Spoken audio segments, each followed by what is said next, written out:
diferentes puntos de vista que tiene y una mejoría en una propuesta que es muy, pues de mucho análisis, ¿no? De estas 20 propuestas que tiene en diferentes Ujú, ámbitos. Entonces, la claro. verdad, sí es como para reflexionar durante todo este tiempo que estemos aquí con usted y los compañeros.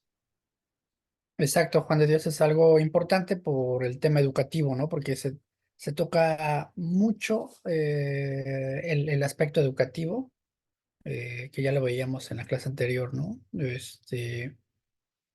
Todas prácticamente tocan el tema educativo, aunque se nombren de una u otra forma, de todos modos recaen en el tema educativo y al revés, las que tienen que ver con el tema educativo pegan en diferentes áreas, pero recordemos que todo va enfocado hacia el bien social, ¿no?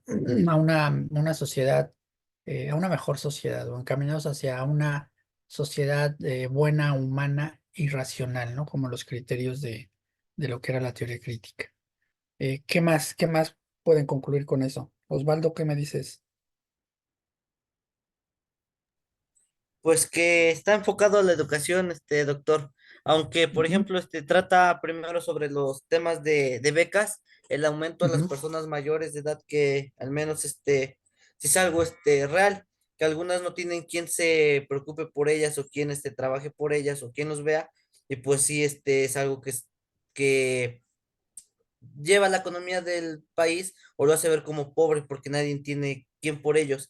Al igual que las personas discapacitadas, y como hoy en día no maneja lo de la nueva escuela mexicana, la inclusión, debemos de incluirla en todos los aspectos, al menos algunas de las personas discapacitadas, a lo mejor ese recurso lo ocupan para sus medicamentos, para su escuela, para su estudio, porque también debemos de entender diferentes tipos de discapacidad que les permite sí, generar. Derivado de esto viene el derecho a la salud, que también lo viene a reforzar el presidente, derecho a la vivienda, tener una vivienda digna, puntualiza más los puntos o los términos en lo que ya teníamos, pero sí hace más ujú, énfasis en eso. Por ejemplo, becas a los alumnos, que viven en una comunidad de marginación, busca, apoyarlos, tomar en cuenta o considerar nuestras raíces, por ejemplo, en las zonas indígenas, en las zonas rurales, ujú, apoya sus talentos, más que nada de estas personas. Y pues ya igual menciona lo de las drogas, lo del fentanilo, que son las nuevas drogas que van, hoy en día se van conociendo, pues también le viene haciendo como frente a este tipo de organizaciones, y ya de ahí deriva la delincuencia, dentro de la educación maneja el derecho a los servicios de internet, ya sea de manera abierta o contratar alguna compañía, sobre los recursos naturales que sean de nuestra nación, digamos, de esta manera, trabajarlos aquí dentro de México, las empresas transnacionales, y bueno, reducción a las campañas políticas, recorte de personal a lo de los regidores municipales, también gran cantidad de presupuesto se va en estos aspectos, y pues posiblemente se puede reducirse ese reducción de este personal, de este presupuesto, para apoyar a las necesidades que realmente aquejan al país. Bueno, sería a al grandes país. rasgos, doctor. Perfecto, Osvaldo. Excelente análisis, ¿no? Y como bien lo puntualizas, todo radica o puede pegar en la parte educativa. Por ejemplo, me llama la atención, ahorita que recordabas el tema de las drogas y del fentanilo. Ustedes saben que actualmente hay un problema muy serio en Estados Unidos, pero demasiado serio. La gente se está muriendo, los chavos se están muriendo porque se enganchan a esa droga y es letal. O sea, pueden drogarse y sentirse tal vez bien ellos en su momento de éxtasis, pero es una droga que te acaba, ¿no? Que te daña. La cifra anual creo que va entre los 200 o 300 mil jóvenes muertos. Mm, Cuando eres docente y tienes alumnos que están metidos en esos problemas, normalmente decimos, y pues es que no sé qué hacer, yo soy maestro y no tendría por qué meterme en esos temas. O necesito ayuda porque tengo alumnos que están en drogas y no sé cómo apoyarlos. Precisamente para eso está el Estado, ¿no? Entonces, ahora se está previniendo para no caer en un tema de ese tipo y además está invirtiendo dinero en ello, ¿no? Entonces, eso, lo más importante es que todo eso son recursos que se van a invertir y que nos van a ayudar a todos. Y a los maestros nos va a ayudar muchísimo, ¿no? Porque sus alumnos seguramente, y ojalá que así sea y que se cumpla, van a tener menos probabilidades de que caigan en las drogas, ¿no? Entonces, ya es un problema menos que nos quitan a los maestros, ¿no? ¿Sale? Excelente, excelente, Osvaldo, gracias. ¿Alguien que quiera cerrar ese punto, mm, ese tema? No el de las drogas, sino el de, en general, si pudieron analizar a fondo las propuestas.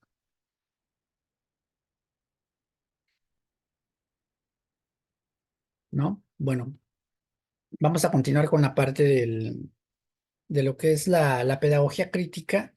Un tema nuevo, un tema que se deriva precisamente de lo que son las teorías del aprendizaje o teorías de la educación, como lo estamos viendo. Y esta es realmente interesante. Ustedes lo van a comprobar ahorita. Uno de los principales fundadores de esta teoría es Giro. Ahorita lo van a conocer. Y es interesante porque tiene que ver con la parte social, ¿no? Y ahorita vamos a entrar de lleno a esto. Déjenme compartirles pantalla.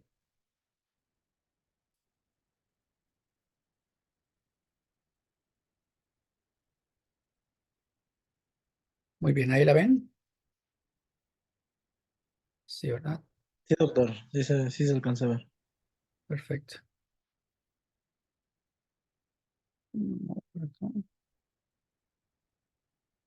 Bien, pues ahí tenemos los fundamentos teóricos de la pedagogía crítica. ¿Cuáles son? Son tres. El primero es la emancipación. ¿Qué pasa con la emancipación? ¿Ustedes qué entienden por emancipación?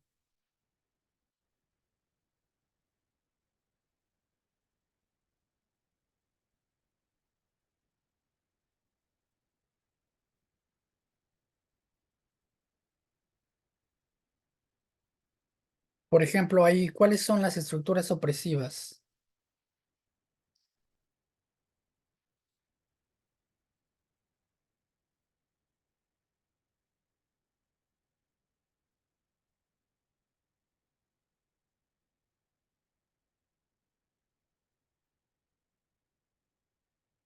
¿Quién se anima?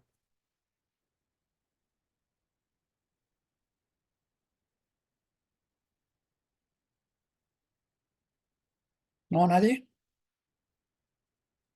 Yo, doctor. A ver, adelante. Gracias, Luis. Adelante. Bueno, en la parte educativa, la emancipación es como la libertad que tienen los estudiantes, y yo lo Ujú, asemejo más en esta parte en lo que habla la Constitución política, en la parte de que exacto. tiene que ser obligatoria, gratuita, y bueno, lo que sabemos normalmente. Y bueno, yo lo manejo de esta forma respecto a lo que revisamos anteriormente de la privatización de la educación que se buscaba, Ajá. en la cual solamente fuera para algunas personas, o sea, las clases privilegiadas, y pues los pobres en ese entonces pues no tendrían la oportunidad de estudiar o generar una educación como en la reforma pasada. Sí, entonces es lo que se buscaba, la privatización de esta misma, y la emancipación es buscar cierta libertad con que los estudiantes a hoy en día pueden estudiar, ya tienen un poco más de oportunidades, porque se atienden principalmente sus necesidades, como lo mencionaba el presidente, que se les brindaría una Ujú. beca, se les daría mejores aulas, mejor capacitación a los docentes. Bueno, yo lo veo desde esa forma, la libertad de pensamiento de los alumnos, igual en esa parte la libertad y autonomía que debemos tener como docentes. Sí, va encaminado hacia allá, Luis. Emancipación significa libertad. Emancipación es un proceso que te lleva a la libertad, pero es como a la libertad ideológica. Ahorita adentramos a ello. Muy interesante la parte que tú propones, porque mientras haya libertad, por ejemplo, que siempre se ha defendido la libertad de cátedra, sobre todo en la parte universitaria, se defiende eso, ¿no? La libertad de cátedra. eh, y el tema que tú mencionas sobre la libertad en los propios educandos también es importante, ¿no? Pero imagínate pensar en que estamos hablando ahorita del tema de las drogas y de repente hablar de la libertad. Es, es, eh, es delicado, ¿no? Llegar a la libertad teniendo aquí un fantasma, un fenómeno social que puede atraer a los alumnos, jalarlos y prácticamente perderse en ese mundo hasta la muerte. Es complicado nivelarlo, ¿no? Pero va más o menos por ahí, esos puntos que tocas también son importantes, ¿no? ¿Quién más? ¿Quién más me puede decir cuáles son esas estructuras opresivas de las que debemos liberar a los estudiantes para que lleguen a su emancipación? Podría ser, doctor, de que se deje de un lado el tradicionalismo y que los estudiantes simplemente sean receptores y no puedan interactuar o dar su punto de vista acerca de la educación. Bueno, lo que ahorita igual se está buscando con la nueva escuela mexicana, ¿no? Ujú. Que el estudiante sea como punto medular para que pueda expresar o poder, o se interese sobre su qué hacer y sobre su qué aprender.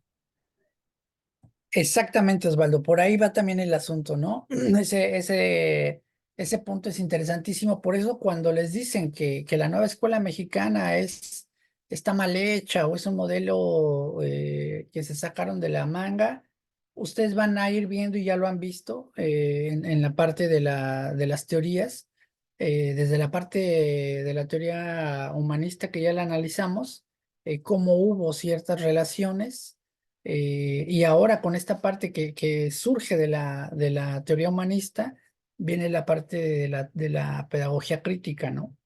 Entonces ahí viene otro fundamento importante y que el alumno, que el alumno se libere de este modelo tradicional, como lo acabas de mencionar, Osvaldo, es uno de los puntos sobresalientes de la pedagogía crítica, ¿no? ¿Por qué tenemos que seguir un elemento tradicional? O en este caso un enfoque tradicional de la educación. ¿Cómo, cómo entienden ustedes el enfoque tradicional, por ejemplo? ¿Cuál es ese enfoque tradicional o esa educación tradicional o tradicionalista? Sí, Juan, Pues, Osvaldo, doctor, sea. sí, pues es algo que, como el compañero lo mencionaba, ¿no? Algo que se seguía, algo que ya estaba estructurado y que año con año siempre se seguía haciendo, siempre. O sea, algo del que no podíamos liberarnos, del que no había libertades y y eso venía desde arriba, entonces era algo que no se podía cambiar de ya, o sea, costaba, Exacto. ¿Y dificultaba, ¿no? cómo era que no hubiera libertades, Juan? ¿Qué significaba eso? Que no había, o sea, que había tal vez represión en su momento, Ujú. porque tal vez nosotros ya no lo vivimos, ¿no? Como maestros, porque como somos maestros nuevos, pero me imagino que había represión, que tal vez había quienes alzaban la voz, pero como la mayoría ya seguía lo que veníamos mencionando, pues no había ese cambio, ¿no? No se podía dar. Entonces, había muchas barreras, había muchas complicaciones, pero pues yo creo que estamos en eso, ¿no? Estamos en el camino del cambio. Pues, exacto, por ahí vamos. Había golpes, Juan de Dios, había abusos porque había golpes. Represión, Eh, sí, sí, sí. Se jalaban las Autoritarismo. patillas, se pegaban en los dedos, se aventaba el pizarrón, se aventaba el gis al alumno. Imagínense lo fuerte que era eso, ¿no? ¿Se acuerdan de la película que vimos? Que el niño le tenía miedo al maestro. Sí la recuerdan, ¿no? Sí, el que se hacía del baño, ¿no? Ajá, Por miedo a que pues le eso exacto, porque su idea del niño era que el maestro pegaba, ¿no? Eso decía, el maestro pega y por eso no quiero ir a la escuela, porque era muy común. Y se acuerdan que el cacique, el papá del niño, que no era muy brillante en la escuela, llegó al salón, interrumpe y ¿qué dijo? Palo, dele palo a mi hijo. O sea, en una frase española que significa péguele, no importa. Péguele, yo lo que quiero es que aprenda, aunque le pegue, ¿no? Es decir, era autorizado por parte de los padres que les pegaran a los niños para que aprendieran. Ahí está otra característica del enfoque tradicional. Reglas cuadradas, por ejemplo, yo soy mayor que ustedes y a mí me tocó todavía vivenciar ciertas conductas. Ejemplo, una vez en la primaria, fíjense, en cuarto, y me acuerdo perfecto, cuarto año de primaria, el maestro se llamaba Noé, todavía me acuerdo de su cara, como para que vean que ustedes están en el ojo del huracán. A ustedes los van a recordar sus alumnos, ¿eh? Eso no se les olvide. Si actúan bien, se van a acordar de ustedes. Si actúan mal, se van a acordar más de ustedes. Entonces tengan cuidado. El asunto es que este maestro, el niño le pide permiso para ir al baño. Acabamos de llegar del recreo. Y le dice el niño, quiero ir al baño, este profe, les decíamos profes. Y le dice, ¿puedo ir? Le dice, no. Y le dice, es que me anda mucho, profe. Y lo regaña, le dice, pues acabas de venir del recreo, ¿por qué quieres ir al baño? Es que se me olvidó, pues debiste haber ido. Es que ya me anda, profe, de verdad me anda mucho del baño. No vas a ir. Siéntate y no vas a ir. Desesperado mi compañero, lo recuerdo también perfectamente. Es que necesito ir al baño, se para otra vez a la puerta, se veía su desesperación. No, no vas a ir. Pues se hizo del baño en el salón. El problema no es que se ha hecho del baño, sino la vergüenza que le generó a mi compañero. Esa ya no te la borras. Para eso necesitas ir al psicólogo. ¿Sí me explico? Eso es ya un daño.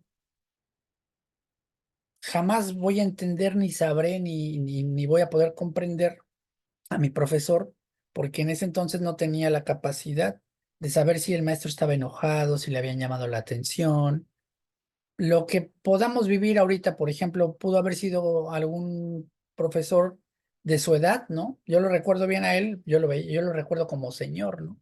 Todavía lo tengo aquí y siento que es un señor, pero seguramente era como alguno de ustedes, ¿no? Un joven, que estaba dando clases y él se le ocurrió decirle que no, enojado además, ¿no? Porque eso sí me acuerdo que está enojado. Pero llega un momento en el que como adulto tú ya te das cuenta por qué puedes estar enojado, pero cuando eres niño no. Mi compañero obedeció, se quedó, le ganó. eh, ya se imaginarán todo el asunto ahí, ¿no? En el salón. Y la vergüenza de este niño le pudo haber generado inseguridad, culpabilidad, muchos traumas incluso, ¿no? Y solo porque él se le ocurrió decir que no, no se fue al baño. Otra característica más de lo que es el enfoque tradicional. ¿Qué experiencias han tenido ustedes? Ojalá que no me cuenten alguna que ustedes hayan llevado a cabo, ¿verdad? Sino qué experiencias han tenido ustedes como que hayan visto o que les haya tocado vivir, ¿no? Por ejemplo, Juan dice, pues a mí no me tocó todavía vivenciarlo, como que ya empezaron a ver más control sobre los maestros, que recordemos que en algún momento se les dio tanto poder que no supieron controlarlo y abusaron, ¿no? Adelante, Juan. Adelante, Rodrigo, también. Ahorita vas. Bueno, doctor, hablando sobre eso, eh, pues bueno, yo soy originario de Veracruz. Ujú. Yo siento que Veracruz es uno de los estados que han estado un poco rezagados en cuestión de educación. Ujú. y lo comparo con el Estado de México. La verdad está muy por debajo. Entonces, va años atrás. Entonces, lo que usted comenta, lo que usted yo siento que yo también lo viví porque, pues, por el rezago, ¿no? O sea, Ujú. siento que estamos como que a la misma, Ok, mismo nivel, ¿no? Siento que Veracruz en ese entonces, cuando yo estudiaba, yo siento que estaba a su nivel. ¿Por qué? Porque está muy ujú, atrasado. Pero me acuerdo muy bien de lo que decía, ¿no? O sea, una vivencia incluso del momento y de la maestra o maestro. exacto. Y yo me acuerdo muy bien, o sea, yo siento que era muy travieso. Este, Y me acuerdo de una ocasión que tenemos que sacar, creo que un baile, se llamaba, creo, Lobito, algo así, Ujú. donde, donde los niños cargaban a otro niño y el que cargaban era el Lobito. Y pues yo no, hacía lo que me decían, o sea, yo Jugabas. andaba, o sea, yo andaba pues, de un lado a otro y así, así, por todos lados, no, o sea, no seguía las reglas. Y me acuerdo muy Ujú, bien que la maestra me jalaba las patitas. ujú. La maestra se llama, María de la Paz, me acuerdo muy bien, y sus apellidos, Sí, Bernabe Domínguez todavía, jubilada, ya exactamente. ahorita, Ah, porque era de las maestras ya grandes. sí, Y es algo que no se olvida, o sea, todavía existía ese la poder, ¿no? forma. Bueno, esa forma por parte de ellos, Sí. donde tenían eso sobre el alumno. Ujú. Este, Exactamente, Juan. No lo olvidas. Te va a quedar Juan, ahí todo el tiempo, ¿no? ya, a mí nunca se me va a olvidar de que me jaló Exacto, la astilla. Ajá, exacto. incluso de que una vez también me aventó el borrador, también. Exactamente, ¿no? Y es algo que te puede generar un problema psicológico porque después quieres levantar la mano para participar y dices, no, mejor no, ya, no sabes por qué, pero ya tienes cierto miedo, cierta vergüenza, cierta culpa. Y es precisamente por estas experiencias, ¿no? De no haberte dejado ser. Exacto. Ahí está otro punto. Rodrigo, gracias, Juan. Sí, doctor, buenas tardes. Buenas tardes. Bueno, pues más que nada, yo recuerdo, bueno, son sus prácticas tradicionalistas de los maestros de la primaria, ¿no? Porque como que pues todo fue evolucionando, los modelos y todo eso, no sé, a lo mejor pues crecimos, bueno, todavía nos alcanzó crecer con el libro del perrito un poco, Ajá, entonces pues eh, algo que hacían, no sé, a lo mejor que ahorita últimamente se ha innovado o que ya no hay, no sé, a lo mejor, pues, bueno, digo, pues está bien, porque antes aquí en mi pueblo pasaba mucho de que se heredaban las plazas. ujú, Entonces, no sé, quizás pues si fuesen maestros capaces o no, no más, o sea, el papá pues ya se la daba a la hija porque ella se iba a jubilar, que se la daba a la tía y así, o sea, y realmente pues no sé, como que no tenían, pues bueno, no sé, siento que no tenían los conocimientos previos, lo que estudia en una escuela superior y ya posteriormente, pues, ¿qué era lo que te ponían a hacer? O sea, no se nos va a olvidar nunca, o sea, yo creo que a todos los compañeros de la primaria, de que, ¿saben qué? Ahora sí nos la llamamos así, tercer grado, puro, ajá. puro resumen, resumen, resumen, resumen. Exacto. Llegaban los tiempos de examen, cuestionario de cada asignatura de 30 preguntas. Y así, y nosotros, pues ahora sí como que, pues la maestra, pues digo, ahora sí como que los mismos marcadores que iniciaban el ciclo, pues los terminaba, ¿no? Porque ahora sí, no, al final de cuentas, pues no. Y ya, o sea, pues ahora sí como que eso nos dejó marcado, ¿no? Y yo siento que como que sí, o sea pues sí, o sea, había también pues maestros que pues quizás pues tenían un poco de teoría, ¿no? Y pues nos ayudaban, o sea, hasta se veía luego pues la rigidez y todo eso, entonces pues ahora sí como que son prácticas que hasta el momento digo, está muy bien que se hayan quitado, porque sí, o sea, yo siento que ahorita pues no cualquier persona es capaz de una base, ¿no? Y ahí ya tenemos nosotros fundamentos para decir, o sea, o también nosotros, pues si llegamos a tener algún día algún problema, si un papá se nos quiere poner y sabe que, pues no sé, a lo mejor pues yo aquí soy el docente frente al grupo y pues quizás esto, ¿no? O sea, no te van a venir a decir lo que tengas que hacer, ¿no? De que, no, maestro, que tiene que hacer esto y esto y esto y el otro. No, yo siento que como que en esa parte, pues sí, quitaron cierto poder y nos dieron pues, a nosotros, ¿no? Ahora sí, y en la actualidad. Y sí, o sea, ese Sí. es algo de las prácticas tradicionalistas que anteriormente veíamos. Así es, Rodrigo, tocas otro tema importante, ¿no? No solamente están las conductas, los comportamientos de los profesores, sino también su manera de dar clases, es decir, sus técnicas de enseñanza. Y las técnicas de enseñanza estaban basadas en la parte memorística, ¿no? En la parte cuadrada de la repetición. Vamos a escribir 100 veces a una plana de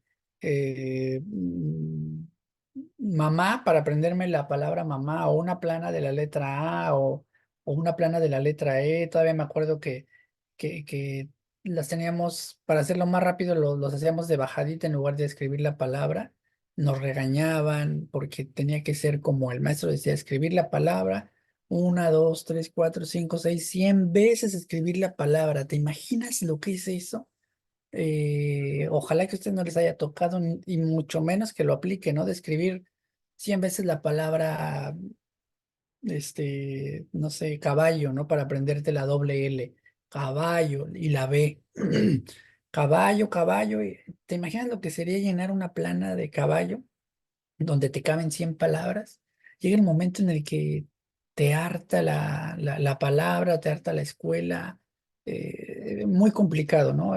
Sin embargo, se ponía en práctica esas técnicas, o memorizar, ¿no? Por ejemplo, memorizar las tablas. ¿Cómo memorizarlas? Repetirlas. La tabla del 12 es 2 por 1, 2, 2 por 2, 4, y todos en grupo, en conjunto, gritando o cantando 2 por 1, 2, 2 por 2, 4. Ok, ya la terminaron nuevamente, 2 por 1, 2, 2 por 2, 4. Imagínate así, ¿qué te puede gustar? Unos 10 minutos es mucho tiempo repetir la tabla de la que tú quieras, ¿no?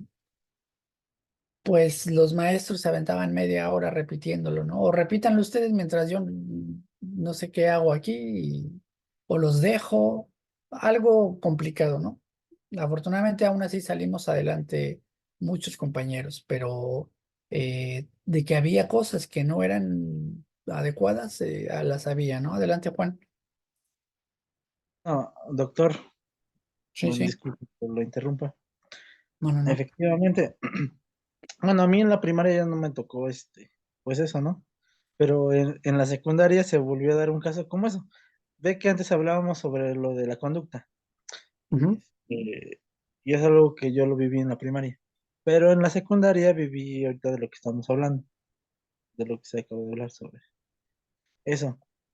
Cuando llegaba lo de los parciales, de hacer exámenes, hay veces que no, o sea, la mayoría no, estudiaba. ajá, no estudiaba y eso provocaba que tuviéramos algunos, eh, que no contestáramos bien algunas preguntas y pues nos las tacharan, ¿no? Pero entonces, ¿qué pasaba en ese momento? ¿Cuáles eran las consecuencias de que no contestáramos bien un examen, de que tuviéramos errores? No sé, un ejemplo de 30 reactivos de español. Ujú. Sacáramos 15 buenas y 15 malas. ¿Qué nos decía la maestra? Todavía me acuerdo. Decía, Burros. van a copiar, Ah, ya. van a copiar los reactivos equivocados. No una, lo van a copiar 2 veces, chicos. Pero eran reactivos que tenían mucha información. Y como era de español, ve que en español luego vienen Sujeto, predicado. cuentos, leyendas, y nos Ajá. los pedía 2 veces la maestra. Entonces, no, era Sí. un fastidio, la verdad. No era como exacto. no era, dijeras, dijera maestro, perdón, lo voy a aprender y se me va a quedar, no, o sea, porque ahorita ya no, pero sí me acuerdo Exacto. de que nos ponía a hacer eso y pues sí, o sea, era un castigo más que un aprendizaje. Así es, Juan de Dios. Y fíjate que aquí tocas un tema todavía más importante, ¿no? La parte de los contenidos. Por ejemplo, dices, me pudo haber hecho que lo repitiera 2 veces, pero ni aún así se me pega. ¿Y qué pasa cuando te dicen en la prepa tienes que estudiar las ecuaciones de quinto grado, ¿no? O las fórmulas químicas este, de las estructuras químicas, ¿no? Moleculares, eh, que uno no entendía nada, ¿no? Ahí viene la parte de perdón, de los contenidos, porque imagínate que en la edad donde hay una efervescencia muy fuerte dentro del ser, en este caso del alumno que tiene de 15 a 18 años, por dentro está que revienta y en su cabeza está que revoluciona y tú le metes información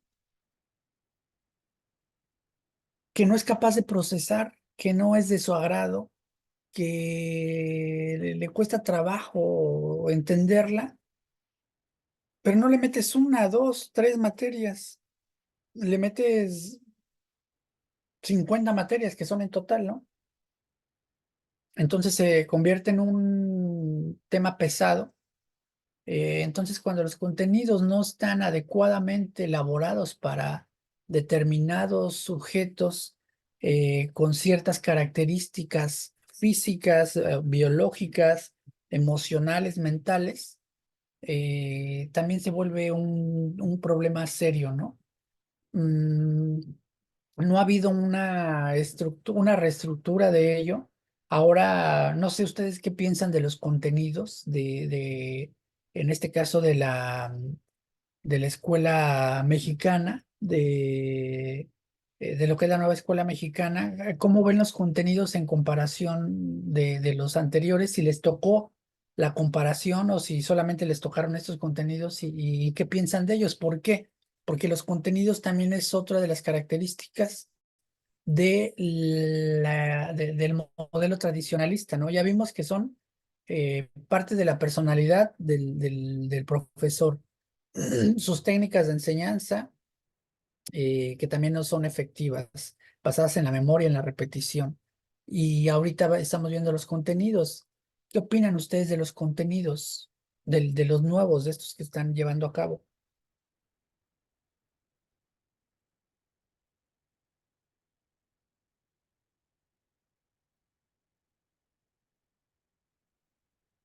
Rodrigo, adelante, gracias.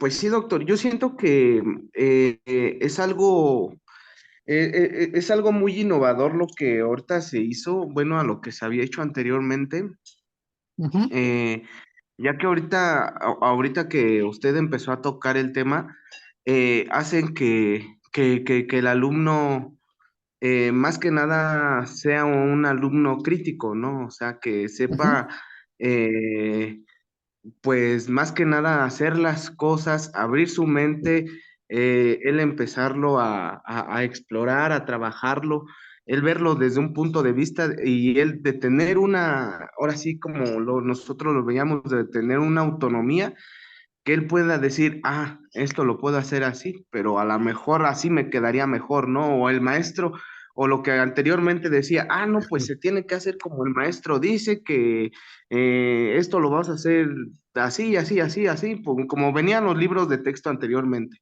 Y ahorita no dice, o sea, dice basado en un aprendizaje, o sea, ahora sí en tu comunidad o todo eso, y hacen que el alumno pues como que eche a volar más su cerebrito y diga, ah, no, pues sí, o sea, ¿sabes? Es algo totalmente diferente. Apenas veíamos también un tema pues un tema yo estoy en sexto grado, veíamos un tema de derechos de autor.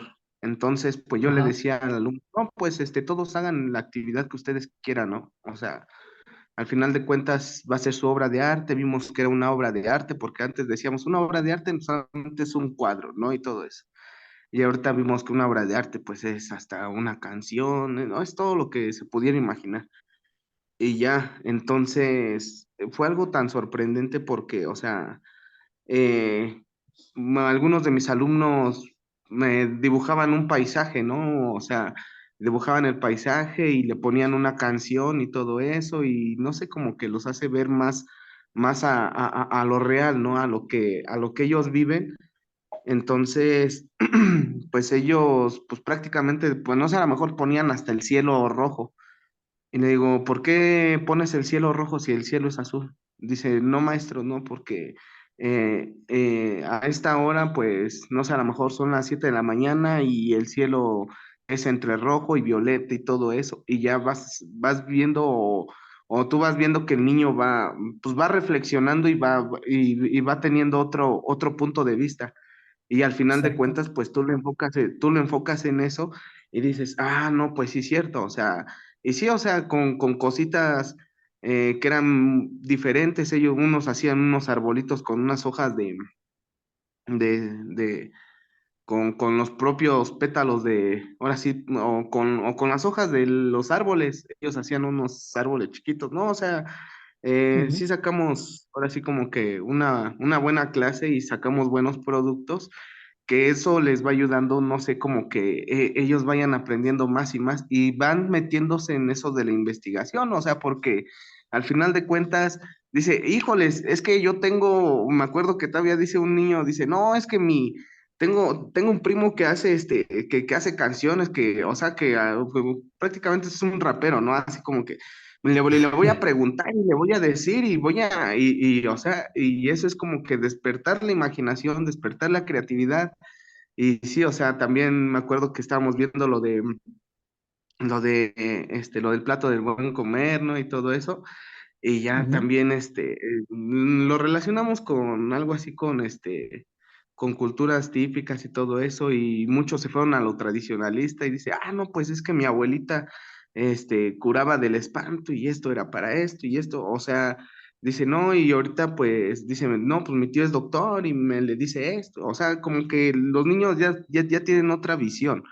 O sea, ya prácticamente ya no es de que, ah, no, pues a ver, hagan esto y esto se va a hacer y esto se hace así. O sea, no, al final de cuentas, yo lo que les he dicho siempre a los niños, ¿saben qué? Ustedes también tienen que tener un pensamiento crítico, tienen que analizar las cosas y tienen que volver a reflexionar para ver si lo que están haciendo, pues está bien. Y así porque, bueno, y ya, pues, entre otras cosas. Y, pues es algo de lo que, bueno, yo ahora sí como que checo los contenidos anteriores y a los contenidos de ahora, ¿no? Ah, antes yo decía, nah, no, pues es que los libros del perrito no, o sea, son una fascinación a ver cuándo volvemos a llegar a ese plan de estudios, ¿no? Y todo eso. Y ahorita que veo esto, o sea, no, ya cuando, me acuerdo que sí iban dos o tres papás ahora sí como que cegados y llevando hacia así lo político ahora sí con lo Educativo. académico que empezaban a Ajá. decir, o sea, que empezaban a decir, no, maestro, no, y es que, no sé, o sea, yo no quisiera, que mi hijo estuviera con esos libros, ¿no? Y todo eso. Y eso fue lo que nosotros hicimos en un consejo técnico, analizarlos hasta leerlos y a ver, pásate, aquí está ahora sí el de primer grado, el de segundo, bueno, ahora sí por los ciclos, ¿no? Exacto. Y ya, y tuvimos los argumentos necesarios y hasta los papás les dimos una clase después porque, bueno, en mi caso de sexto grado, pues vi el tema de sexualidad y pues les dije a los papás, a ver esto y esto, y les mandaba tarea a los niños, ahora ustedes pregúntenle a los papás porque yo sé que en su momento a lo mejor los papás no les van a poder contestar eso porque ya manejaba pues ahora sí términos como, bueno, ahora sí antes que no había visto términos así de cómo se utilizaba una toalla sanitaria, cómo se utilizan los métodos anticonceptivos y todo eso. Ajá. Les digo, y ya entonces como que, pues, no sé, es otra cosa diferente, entonces yo siento que sí, ahorita está, y todavía pues vamos evolucionando porque a lo mejor decimos, no sé, a lo mejor en esta ocasión hice esto, ahora en la siguiente nos toca hacer esto o así, es otra cosa más, más Exactamente, como, Rodrigo. Exactamente. Hay todo un trabajo por realizar. Ahorita a lo mejor le corresponde a la educación básica. Posteriormente, ojalá que se pueda llevar al siguiente nivel. Sigue siendo básica, pero en la secundaria y después a la prepa, ¿no? Donde también hace mucha falta en la secundaria y en la prepa creo que hace mucha falta porque empiezan a haber ya materias más específicas, pero que siento yo que a veces los alumnos no tienen esa inteligencia, ¿no? Viéndolo desde la perspectiva de las inteligencias múltiples, a lo mejor yo no soy bueno para matemáticas, ¿no? Y no me van a entrar. eh, ¿Por qué me van a dar o me van a seguir dando matemáticas, ¿no? En todos sus niveles, desde cálculo hasta álgebra o lo que les tengan que dar, ¿no? Pero yo no sé ni dividir bien, ¿no? Entonces, ¿cómo le voy a hacer? Antiguamente se decía, no, pues tienen que aprender a fuerza, ¿no? Tienen que desarrollar su inteligencia, pero no se trata de eso, porque hace rato cuando Dios decía, bueno, yo nunca me aprendí lo que me repitieron, yo les preguntaría si volvieron a ocupar el conocimiento que les dieron en la prepa de la química o de la física o del cálculo, lo hemos vuelto a aplicar, ¿verdad que no? Entonces, ¿por qué volverlo a dar? ¿Por qué seguirlo dando? ¿Por qué no quitarlo? ¿Por qué no identificar a los alumnos que tienen esa inteligencia desarrollada y no solo la inteligencia, sino la capacidad y además el interés de estudiar ese tipo de cosas y que se enfoquen a ello y se desarrollen y les vaya muy bien con el tema de las matemáticas y la álgebra y todo eso, ¿no? Y a los químicos igual. ¿Cómo lo puedes hacer? Pues puedes ir identificándolo a partir de estudios vocacionales que se les apliquen desde pequeños, donde se pueden observar cuáles son sus inteligencias más desarrolladas. Entonces sí hay forma, pero no ha habido la voluntad para hacer un cambio en los contenidos, ¿no? Y sigue siendo parte de lo que es la educación tradicional. Afortunadamente ahorita ya empezó, con la nueva escuela mexicana ya se empezó a desarrollar mínimo el cambio de los contenidos. Ahora falta que los maestros lo asuman y también pues se comporten como debe ser, con esa vocación de servicio hacia la parte educativa y poco a poco se puede ir dando ese cambio generacional del que comentábamos, ¿no? Entonces, ahí no queda el asunto, ¿eh? Esta parte de las estructuras opresivas, ¿qué creen que puede ser la iglesia, el Estado? El Estado, que es la parte que a veces se entiende como la política, y la propia escuela. ¿Qué diferencia hay un autor, Althusser, me parece que es el que plantea, a ver si me ayudan a buscarlo, tiene un libro que se llama Escuela o Cárcel, creo que es de Althusser, este, y plantea esa idea, ¿no? De qué diferencia hay entre una escuela y la cárcel. A ver, ¿qué me dicen ustedes? ¿Qué diferencias hay entre lo que es la escuela y la cárcel? En la cárcel, pues están internos, ¿no? O sea, ahí viven 24/7 de acuerdo a su condena, pues es Ajá. el tiempo que van a estar. En escuela, pues tienen un horario destinado para entrar y salir. La única diferencia, ¿estás de acuerdo? No tanto, doctor, perdón, ya me metí Ot- aquí. Porque Adelante, hay no, pues de eso se trata. porque Ajá. hay internados. Hay internados donde Ajá, los chicos se pasan semanas completas, ahí comen, ahí duermen, ahí todo, y también efectivamente tienen un rato para salir, así como los presos. Y por ahí había una controversia que decían, ¿por qué los presos tienen de comer y en los niños no hay un desayunador? A lo mejor hay una beca, exactamente, pero no todos ocupan la exactamente. beca para lo que es, ¿no? Entonces dicen, si hay alimento para los presos, ¿por qué no va a haber alimentación para los alumnos?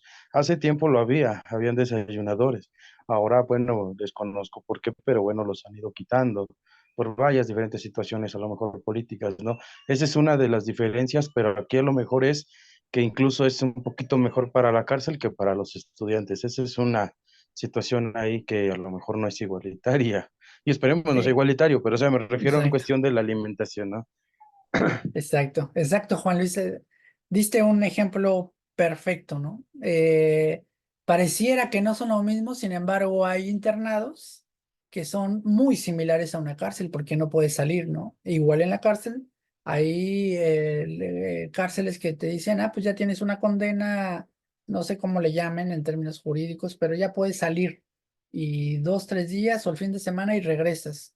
Y hasta que te vayas adaptando ya te dejamos libre completo, ¿no? O sea, no te pueden dejar completamente libre porque ya llevas muchos años en cárcel y no sabemos qué vas a hacer, si te vas a integrar o no a la sociedad. Entonces te vamos a dejar salir de lunes a viernes y te vienes los sábados o al revés. Sábado, fines de semana en tu casa y aquí de lunes a viernes. Por ahí va, ¿no? Y otra gran diferencia que pareciera que no es negativa para la escuela, sino, perdón, para la cárcel, sino positiva o al revés, es lo de los alimentos que bien plantea Juan Luis, ¿no? En la escuela no te dan alimentos, en la cárcel sí te dan alimentos. Búsquenla, esa les voy a pedir que la busquen ahorita mismo, es una frase de este Carl Sagan. Carl Sagan fue el que planteó eso. ¿Por qué si en las cárceles les dan de alimentos a los presos, ¿por qué en las escuelas no hacen lo mismo? A ver si me ayudan a buscarlo alguno de ustedes. Se llama Carl Sagan. Carl como Carlos, pero sin las últimas dos letras de OS. Carl Sagan. Sagan es como suena con G. Sagan, sí, ¿no? Y él plantea esa idea, ¿no? De que habría que alimentar a los alumnos. Y vean, Juan Luis, cómo realmente tienen ideas importantes que pueden aportar a lo que son las políticas educativas. Esto que acabas de decir es una idea que ya planteó Carl Sagan hace muchos años, pero que a lo mejor a quienes están a cargo de la Secretaría de Educación estatal o federal no les ha caído el 20, ¿no? Y ahorita que se está haciendo unos diálogos que le llaman en la sociedad para que nosotros podamos aportar y decir, a ver, ¿qué es lo que ustedes han observado? Les decía la otra clase, ¿qué han observado ustedes en su proceso áulico, en el día a día de sus aulas, que pueden resolver esos problemas que puedan resolver si mandan una iniciativa, si mandan una propuesta? ¿Se acuerdan del tipo experimento que hicimos de los alimentos? Que yo espero que lo sigan haciendo, de que coman antes de iniciar las clases. ¿Sí se acuerdan? De no esperarse al recreo.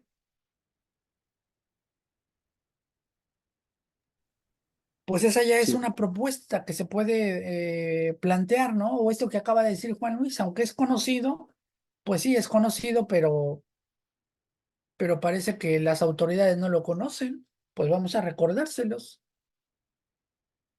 Imagínense si estamos hablando de que la educación es un acto que a través de su continuidad de la formación va a impactar en la sociedad para que sea una mejor sociedad.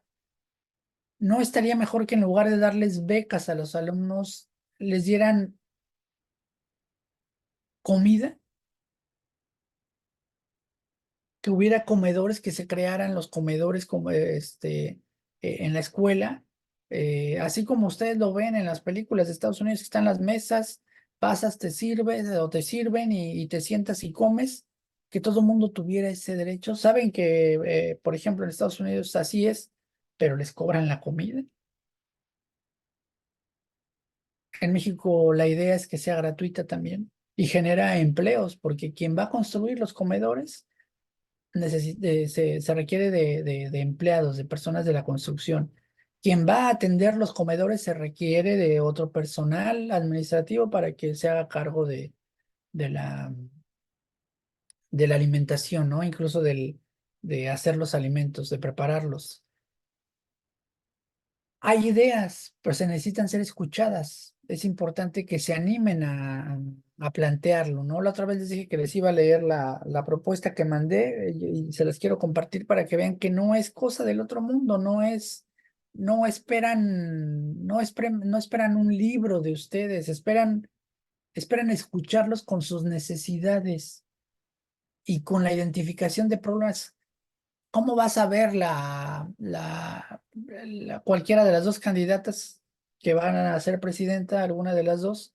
¿Cómo vas a ver qué problemas hay si nunca se ha parado en las escuelas del nivel básico como las suyas?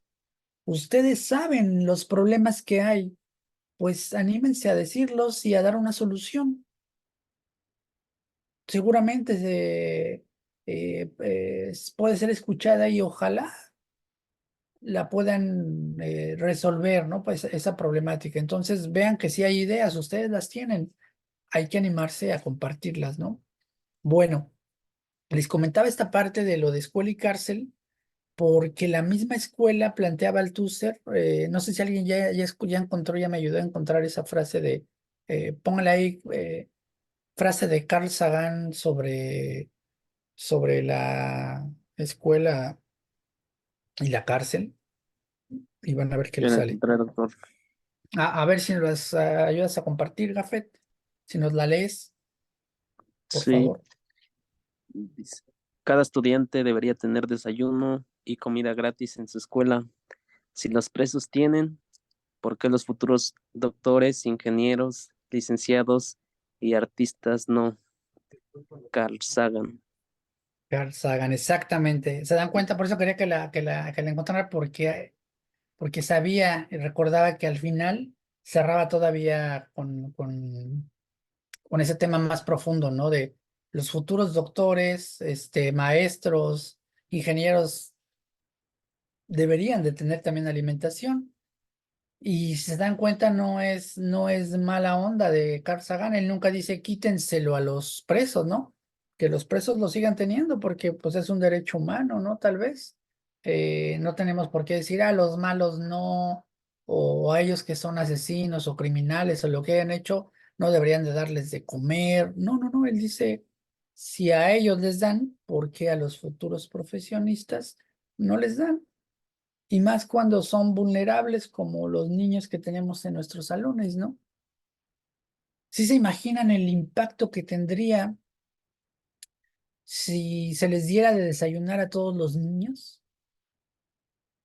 Si se les diera de comer, si hubiera una hora de lunch donde se les da de comer y además tú buscas qué deben de comer y los educas para que coman lo que se les está dando porque sabes que lo están haciendo bien y que les está nutriendo. Seguramente comerían mejor que muchos que comen en casa y no comen adecuadamente. Seguramente. Entonces ahí eliminamos otro problema serio, ¿no? Gracias, Gafet.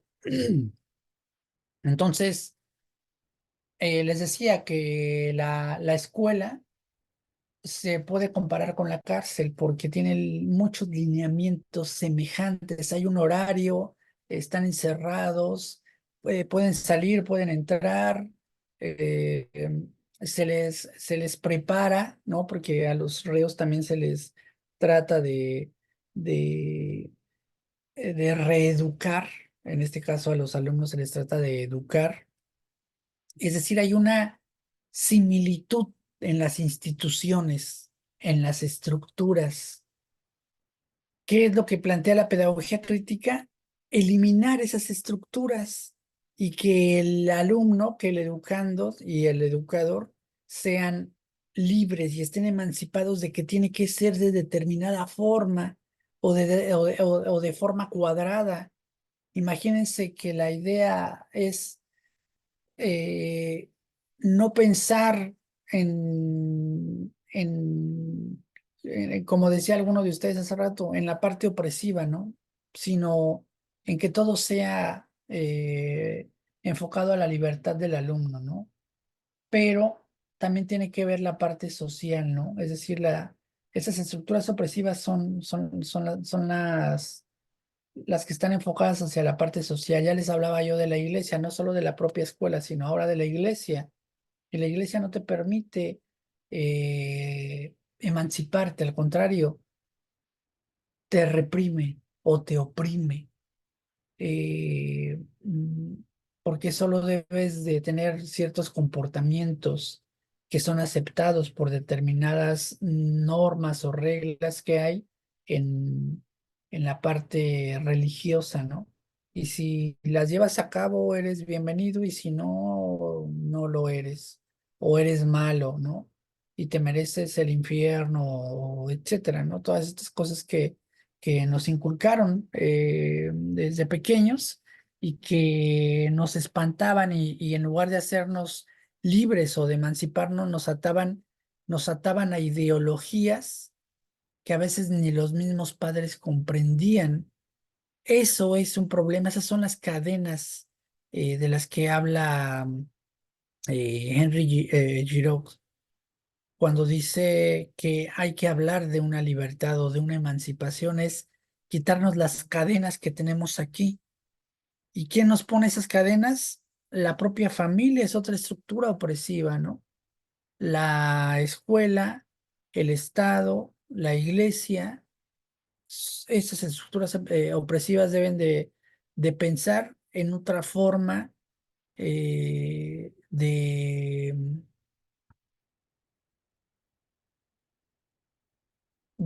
educar en este caso a los alumnos, ¿no? Que vaya enfocada hacia la parte de la emancipación o de la libertad. ¿Ya les queda claro la parte de la emancipación? Entonces pasamos a la conciencia social. Aquí dice, un aspecto fundamental es desarrollar una conciencia crítica sobre la sociedad y sus desafíos. ¿Cómo tendría que ser entonces esa conciencia social? ¿Qué ejemplos me podrían dar? ¿Cómo llevarían ustedes a la práctica la conciencia social? Recuerden, dice ahí sobre la sociedad y sus desafíos, ¿no?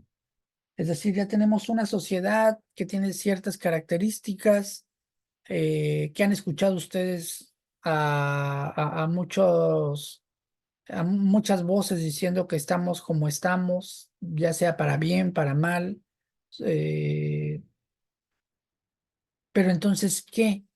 ¿Qué tendríamos que hacer? Eh, Desarrollar la conciencia social, sí, pero ¿cómo? ¿Cómo desarrollaremos esa conciencia social? ¿O cómo se imaginan ustedes que sería? A ver, díganme. Hace un momento, doctor, planteaba usted una pregunta que, este, con respecto a los contenidos, ¿no? ¿Y qué cambio ha tenido a lo mejor la nueva escuela mexicana? Creo que los Ujú. contenidos hasta el momento siguen siendo los mismos. Lo único que aquí cambió fue que pues bueno, se trata de traer el contexto hacia dentro del aula, o sea, con el alumno. ¿Por qué? Porque bueno, sabemos que dentro de una primaria, pues nosotros, nuestro trabajo es preparar a los chicos a lo mejor con lo básico, ¿no? Que ellos aprendan a inmiscuirse con más gente que está en sus alrededores, para que saliendo, pues bueno, sepan a lo mejor lo básico. Y bueno, yo aquí lo que le veo es de que, pues es una buena iniciativa, ¿no? De empezar en el contexto, ¿no? Anteriormente creo que estábamos un poquito cambiados, venían los temas en general, venían hasta los temas a lo mejor de quinto grado del metro, pero lo veían en un lugar rural, donde no, Sí, a lo mejor el metro lo van a conocer hasta después de los 18 años o antes, no sé, pero exacto. no saben cuándo. En ese tiempo ya se Ujú. les olvidó, y si no viceversa, en un lugar, por ejemplo, en la ciudad, etcétera, ven cosas de agronomía, de esto y del otro, pero que no lo pueden ver porque solamente es en el campo, ¿no? Entonces, habían ese tipo de barreras. Ahora, yo lo que aquí le veo es de que, de que a lo mejor ya llevándolo a la práctica con el contexto donde cada chico se encuentra, pues a ellos los lleva también a una reflexión, ¿no? Yo que tengo primer año, pues ya viene también ahí, por ahí el tema de los oficios, ¿no? Que se dedica mamá, papá, cada quien en su papel, cada quien en su función, y la pregunta de siempre, ¿no? ¿Tú qué te gustaría ser de grande? Obvio que todos dicen, pues yo quiero ser policía, yo astronauta, yo esto, ¿no? Pero se empieza a Ujú. abrir la mente y quiero compartirle una experiencia que tuve, no tiene mucho. Adelante. Sí, sí. Veía yo también algo de las rimas con los pequeños y les puse la Ujú. canción de la patita de Cricri, ¿no? Y Sí, la sí. patita, etcétera, ¿no? Yo lo hice por las rimas. Después me Ajá. sorprende, hay una bolita como de 4 pequeños que estaban platicando. Y yo todavía les digo, a ver, de este lado que están platicando, a ver, ¿qué escucharon de la canción? Y me dicen, pues es una patita que vive con su esposo y su esposo no le da para el mandado y la señora anda regateando y no le alcanza para darles de comer a sus hijos. Y de verdad que me quedé en shock. O sea, me quedé en ceros porque estuvo bien, o sea, para la edad que tienen, me llevé la verdad esa bonita experiencia, porque le digo yo, mi idea era de que fueran para las rimas. Me sorprendieron porque fueron más allá en la poca experiencia que Ujú. llevo como docente, me llevé este buen sabor de boca, porque tuvieron una crítica sobre la canción, Exacto. razonaron, o sea, yo mi idea era de que escucharan esto y el otro, y bueno, está el video también porque se los había compartido. Y pues bueno, ya con las imágenes ellos vieron, ¿no? Que el esposo de la patita, pues era un señor que no respondía en casa, ahí los patitos sufrían, ¿no? Fue lo que ellos Ajá. dijeron, en ese momento pues también les daba risa a ellos y yo me quedé así como de que, pues órale, no, yo a su edad, vayan, yo nomás bailaba, brincaba, La saltaba y cantaba, pero cantabas. Ajá. nunca puse atención realmente a lo que a lo mejor el mensaje profundo que tenía esa canción. Entonces yo Ujú. creo que el meterlos a que ellos vean realmente la realidad, porque antes decían, ¿y para qué sumo? ¿Para qué restos? Y para mí, ¿para qué me sirve? ¿No? ¿Para qué veo ángulos? Yo les decía por ahí, pues ni modo que un día en un futuro un albañil les haga un muro y les salga chueco. Entonces, Ujú. precisamente para eso son los ángulos. Bueno, y les dábamos ejemplos. Ahora está la facilidad de que, bueno, ya los ven miscuyendo uno más al contexto. Y Ajá. entonces yo creo que eso es una parte fundamental, ¿no? Meterlos al contexto, que ellos lo observen, lo vean, incluso que lo vivan. Las famosas matemáticas de campo, ¿no? Con las cuentas. A lo mejor no te lo sé hacer en libreta, pero sí te lo sé hacer despachándote. Sí sé cómo Ujú. funciona la báscula, ¿no? A lo mejor y ya sé cuánto vale el kilo de jitomate, ya sé cuánto vale esto. O sea, los niños que se dedican, a lo mejor que sus papás son comerciantes. Entonces yo creo que inmiscuyéndolos en el campo, pues ellos le agarran rápido, es la práctica y es lo que los hace críticos también a ellos. Perfecto, Juan. Muchas gracias. Este ejemplo que nos acabas de poner es muy bueno y te puedo compartir que puedes retomarlo porque no se acaba ahí, Juan. Cuando la niña o los niños te dicen, y se trata de eso la conciencia social, te dicen, pues que el papá era pues desobligado o no daba para el gasto, no le daba a la patita para darle de comer a sus patitos y los patitos sufrían. Y entonces, Juan, tú tienes que empezar a preguntar, ¿y por qué creen que el patito no trabajaba?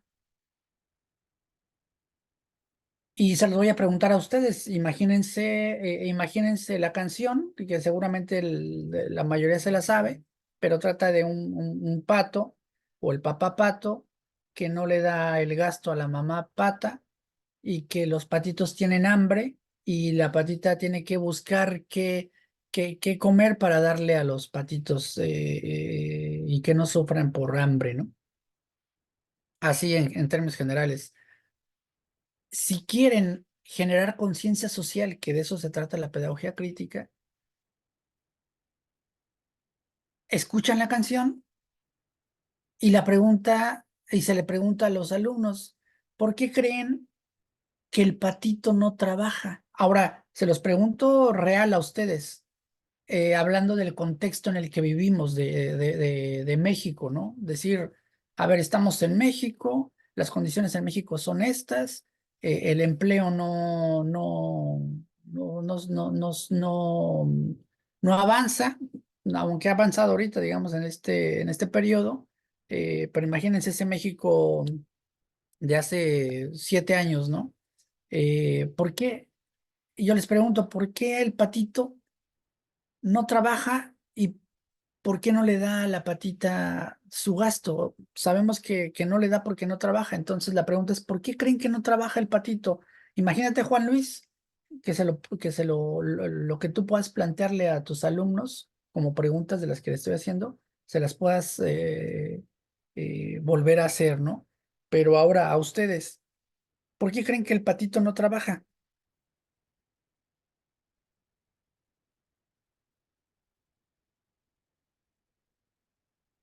El patito es el papá. Insisto, piensen en el contexto de México, ¿no? Pues podría ser como usted lo había dicho, por falta de empleo, pero también conocer el por qué no tiene empleo, a lo mejor porque no terminó sus estudios, no tiene una preparación académica, que hoy en día ya lo piden hasta la media superior, como mínimo, para un empleo muy básico. Pues a lo mejor porque no terminó, y por qué no terminó, a lo mejor porque sus papás no tenían el recurso económico, y salen varias variantes, a lo mejor Ve- porque se juntó a temprana edad, tuvo su familia, sin tener un empleo o un trabajo estable. Podría ser una de las cuestiones por qué no responde como tal con el recurso económico. Hasta ahí vas excelente, Osvaldo. ¿Por qué? Porque no tiene un trabajo. ¿Por qué no tiene un trabajo? Porque no estudió. ¿Por qué no estudió? Porque sus papás a sus papás no les alcanzó para darle estudio. ¿Y por qué? Ya dejas ahí a esta generación. ¿Y por qué a sus papás no les alcanzó para darle estudio? A ver, contéstenme. Pues sería igual, a lo mejor porque antes las familias eran muy extensas, y al ser una familia Ujú, extensa, pues no a todos los hijos les daban la misma oportunidad del estudio. Anteriormente, bueno, por lo que se platica ahora sí con nuestros antepasados, ujú. digamos que al hijo mayor o a los hijos mayores se sacrificaban para que no estudiaran y trabajaran y ayudaran en la economía de la familia, y el hijo más pequeño, posiblemente él era el que estudiaba. Antes así Por, se comentaba que era. exacto. Exacto, Osvaldo. ¿Y por qué se tenía que sacrificar uno o dos hermanos para que el último fuera el que recibiera la educación? ¿Por qué?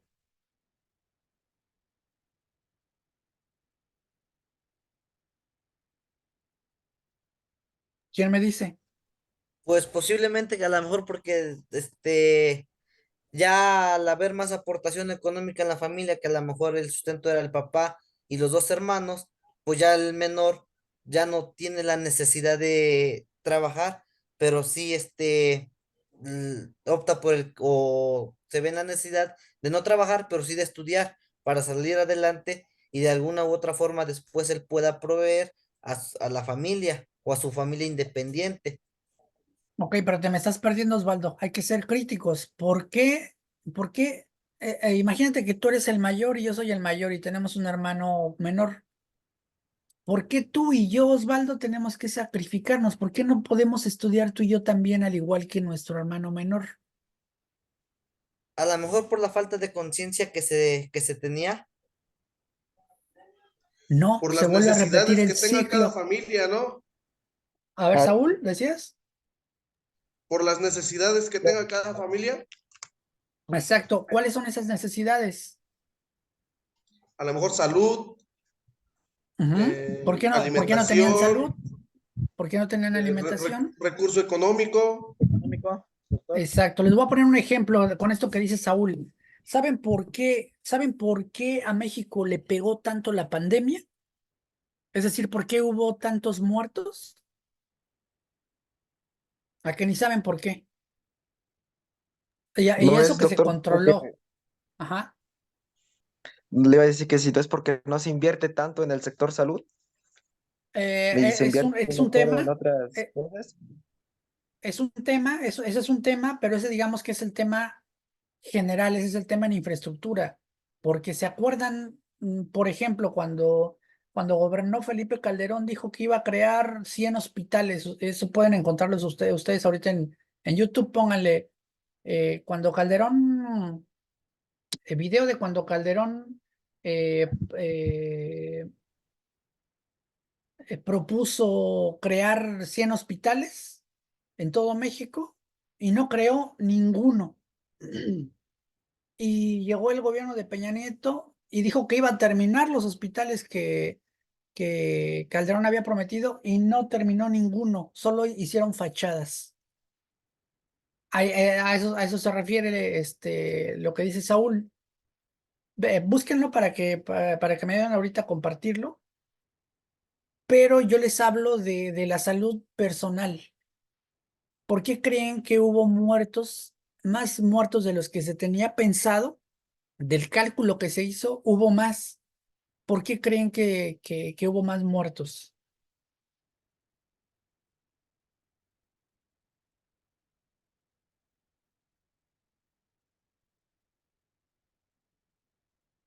¿No? ¿No dan?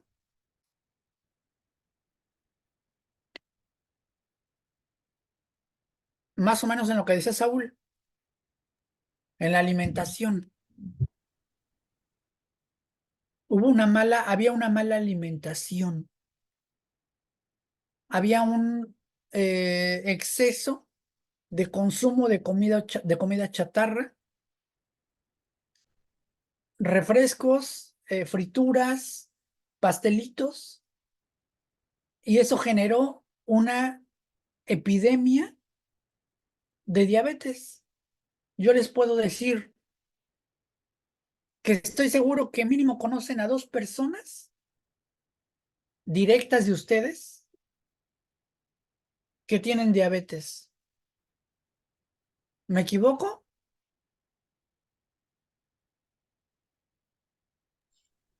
En mi caso, no. ¿No conoces a 2 personas? No le digo que no se equivoque en mi caso. Yo sí tengo 2 personas cercanas con diabetes. Exacto, entonces, esto es una pandemia que nunca se dijo. Y aquellas personas que se fueron por el COVID tenían una relación muy cercana del diagnóstico con una enfermedad crónico-degenerativa, ya sea diabetes o sea cáncer o hipertensión. 3 enfermedades, a veces al mismo tiempo, y se le sumaba el contagio de COVID, a veces nada más COVID y una de ellas, a veces COVID y 2 de ellas.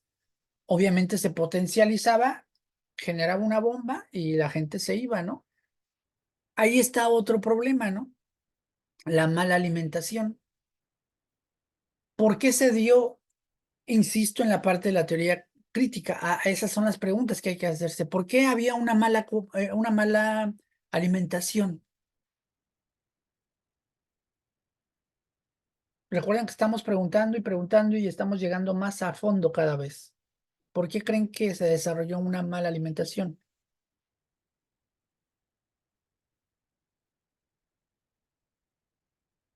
No solo tiene que ver Por con la los falta de hábitos economía. alimenticios, por la falta de economía, pero ¿por qué, Saúl? ¿Por qué la falta de economía nos lleva a consumir alimentos chatarra?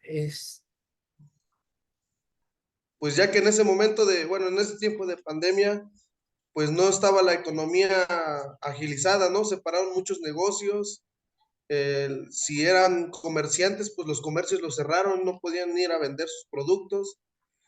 Y con todo lo que tenía, ahora sí que con el morralito que llegaron a juntar y tenían guardado, con eso iban sobreviviendo. Entonces, en el tiempo que fue durando la pandemia, fueron sacando hasta sus últimos pesos. Yo tengo una tía que hasta incluso vendió sus joyitas que llegó a tener, ¿no? Sus anillitos de oro por la economía que ya no tenía. Que decía, pues ahora hay que comer una sopa marucha, ¿no? Para hacer ahorrar el dinero. Y desde Un antes, pollo Saúl, desde antes, sí, sí. Ajá, sí, es, bueno, es el punto de vista. Y desde antes, Saúl, ya había un problema económico. Este problema económico te llevaba a que en lugar de hacer una comida, pues les comprabas papitas, salía más barato. Además de que había una corrupción muy fuerte en lo que es creo que se llama, creo que es la COFEPRIS y relacionada también con la Profeco. Ellos deben de hacer estudios continuos para identificar cómo están haciendo los alimentos. Por ejemplo, el atún que se vendía en México, no sé si actualmente siga vendiéndose, era 95% soya y 5% atún. Es decir, te vendían soya por atún. En el 90% de las marcas de atún.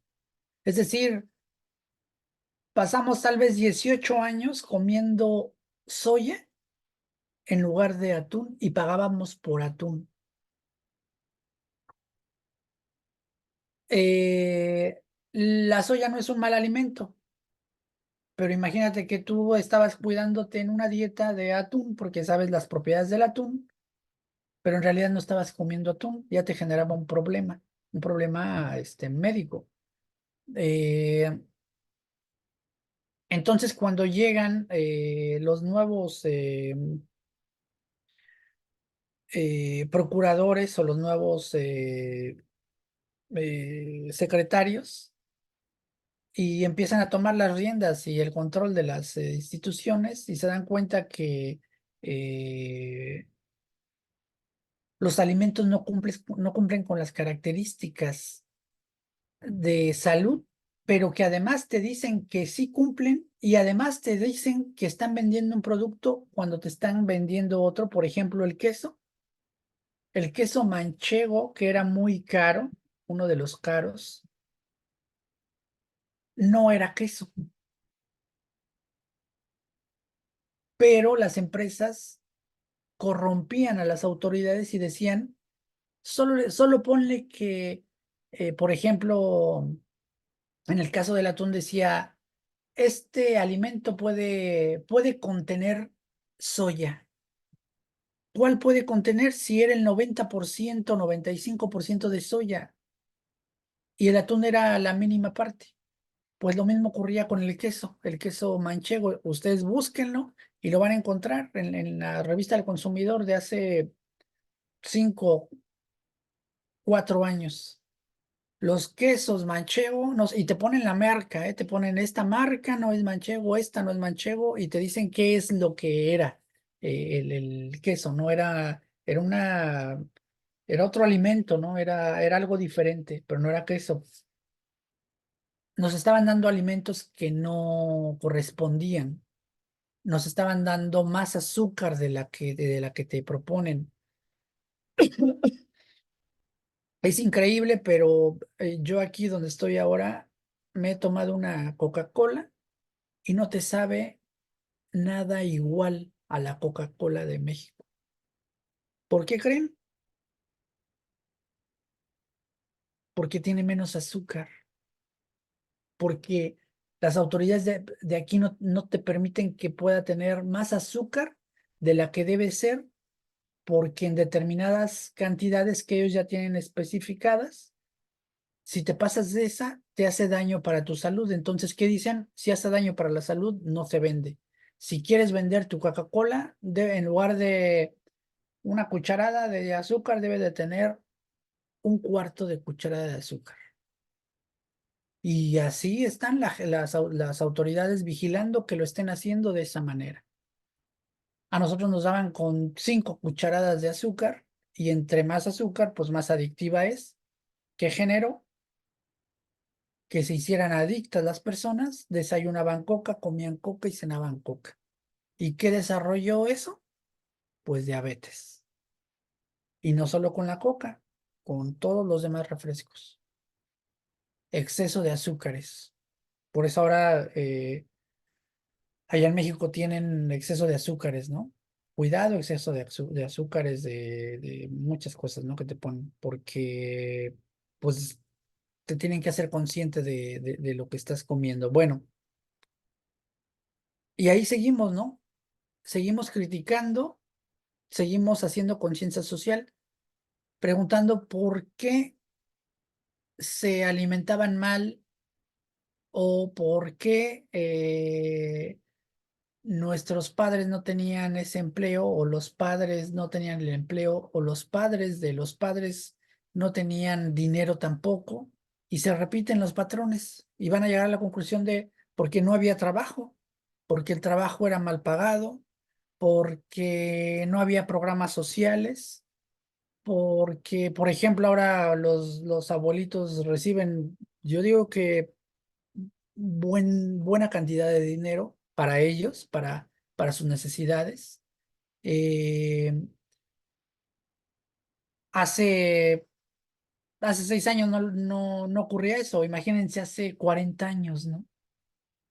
No recibían nada, pero no solo no recibían nada, les quitaban, y no solo les quitaban, no les pagaban adecuadamente si tenían trabajo, y no solo eso, si te vas más atrás, les quitaban sus tierras, les los hacían trabajar para las haciendas y las haciendas solo les pagaban, ni siquiera les daban el dinero, sino les decían, con lo que te voy a pagar, tienes que comprarme. Así que mejor no te pago y elige 3 productos que tú mismo produciste y llévatelos a tu casa, ¿no? Y además era mínimo lo que podías consumir.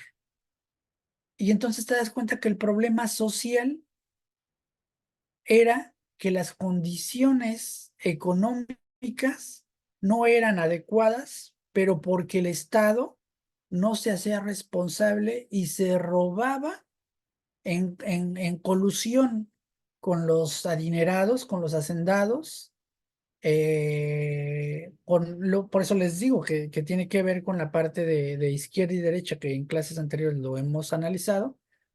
Que con la gente adinerada se unía con los que estaban a cargo del Estado y entonces se robaban todo el presupuesto que se generaba. No se pagaban impuestos, sí, la gente común, la gente pobre, ¿cómo va a pagar impuestos si no tiene ni con qué pagarlos, ¿no? Pero ¿qué tal las empresas? ¿Qué tal la gente que sí tenía dinero y que debía pagar impuestos? ¿Saben qué hacía? Pues no los pagaba. ¿Saben de dónde sale todo este dinero para los programas sociales que ahora se están llevando a cabo? Por ejemplo, las becas en el área económica, en el área educativa, perdón, o para las pensiones de los adultos mayores, que ahora es pues un buen dinero, pues de los impuestos que ahora sí se les cobran a los empresarios, del petróleo, que ahora sí no se están robando lo que genera Pemex, eh, de que no se está gastando o se está haciendo un gasto público enorme en publicidad para el presidente como antes ocurría. Antes solo faltaba que salieran en las novelas, ¿no? Y creo que Peña Nieto casi le faltó poco para que saliera en una telenovela. Por eso ganó la presidencia y situaciones de ese tipo, ¿no? Es decir, eso es conciencia social. Cuando vas desde la parte de una pregunta como la que nos decía ahorita Luis, que les hizo a sus compañeros, a sus alumnos, oye, ¿por qué? ¿Cómo vieron la canción? Y te preguntan, y te responden, pues tal vez un poco triste porque el papá patito no le dio de comer a sus patitos, ¿no? O no les dio dinero, o era muy flojillo, o no trabajaba. Ahí está el tema. No trabaja. ¿Por qué creen que no trabaja? Imagínate despertar la conciencia de esos niños, Luis, y decirles, ¿por qué no trabaja? El niño te va a decir, pues no sé, pues imagínate, ¿por qué crees que tu papá no trabaja? ¿O no trabajaría si no tuviera trabajo? Pues porque no hay trabajos en el país. ¿Y por qué no hay trabajos en el país? Pues porque las autoridades no están generando ese trabajo. ¿Saben quién debe generar el trabajo? ¿Quién debe generar el trabajo? Es más, eso les pregunto a ustedes. ¿Quién debe generar el trabajo?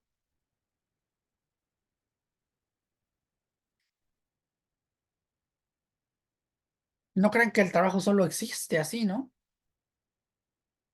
No, debe de haber quien lo genere. Y la pregunta es, ¿quién?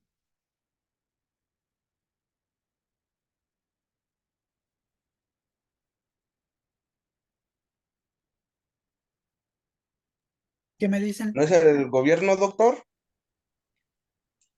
El gobierno tiene cierta responsabilidad No sé, con algo de poder.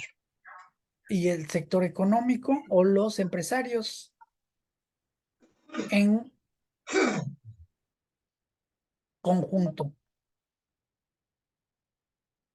Es decir, hay una responsabilidad del Estado de crear espacios para trabajar. Por eso, ahora que se construyen obras, pues siempre nos dicen, se construyeron estas obras, pero se generaron 1,000, 2,000, 3,000, 5,000, 10,000 empleos.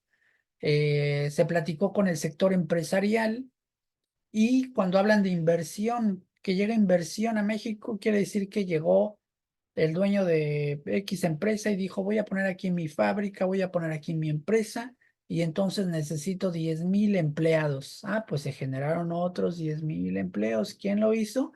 El Estado y los empresarios. ¿Por qué el Estado? Porque el Estado da los permisos para que se pueda abrir una empresa y tienes que reportar y decir, necesito tanta gente y los voy a contratar bajo estas condiciones. ¿Qué hacían antes? Decir, ok, sí te vamos a dejar, sí vamos a poner nuestra empresa en México, ya nos convencimos, pero no te vamos a pagar impuestos. Y además, no voy a contratar a tus empleados para generar antigüedad, solo los voy a contratar se puso de moda ¿cómo se llama esta? La modalidad de que te contratan por medio de una agencia, mm, que es por honorarios, no me acuerdo cómo se le llama, ahorita se me fue, yo trabajé por esa modalidad hace tiempo. Mm, El asunto es que hay un intermediario, ¿no? Hay una empresa con la que te arreglas y ella nada más te manda a trabajar, pero tú nunca trabajas para la empresa que llegó, sino trabajas para la otra empresa y la otra empresa te hace firmar eh, contratos mensuales o quincenales para que no generes antigüedad, ¿no? Ay, se me fue el nombre, te lo tengo aquí a punto de decírselos. Mm,